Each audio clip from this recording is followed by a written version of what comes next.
দেশে প্রতি বছর প্রায় ২০ লাখ শিক্ষিত তরুণ কর্মবাজারে প্রবেশ করলেও কাঙ্ক্ষিত চাকরি পান অর্ধেকেরও কম। ফলে বাড়ছে বেকারত্বের হার। শিল্পায়নের সংকুচিত শ্রমবাজারের কারণে এই হার সবথেকে বেশি রংপুর অঞ্চলে।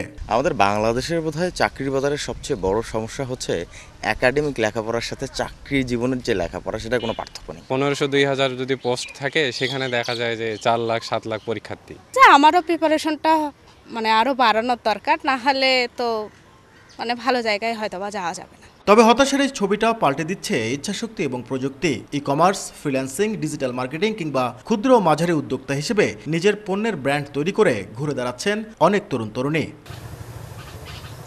এই যেমন শৈবাল আহমেদ। ৪,০০০ টাকা দিয়ে শুরু করা এই উদ্যোক্তার মূলধন এখন কোটি টাকা। তার মতো সফলতার গল্প রয়েছে হাজী দানেশ বিজ্ঞান ও প্রযুক্তি বিশ্ববিদ্যালয় থেকে পড়াশোনা করা এই ৩ তরুণের। উৎপাদন করছেন কৃষিভিত্তিক পণ্য। তবে সফলতার পেছনে রয়েছে শ্রম সংকট আর নানা বাধার গল্প। এখন একটা মূলধন আমাদেরকে ব্যাংক বা এনজিও দিচ্ছে, অনেক ভারী বোঝা ঘাড়ে চাপাই দিচ্ছে।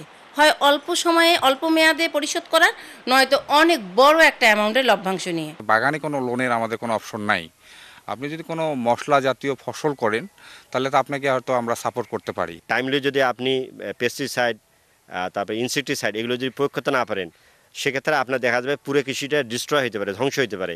এই জন্য এখানে সবচেয়ে বড় চ্যালেঞ্জ হচ্ছে টাইমলি কাজগুলো করা। বিশেষজ্ঞরা বলছেন পৃষ্ঠপোষকতা দেয়া গেলে দেশের এমন লাখো উদ্যোক্তারাই হতে পারেন অর্থনীতির অন্যতম চালিকা শক্তি।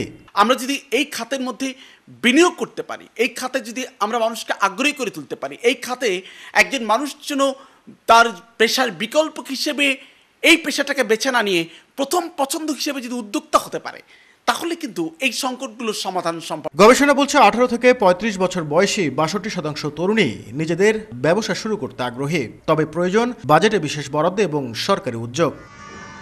নাজমুল ইসলাম নিশাত, সময় সংবাদ, রংপুর।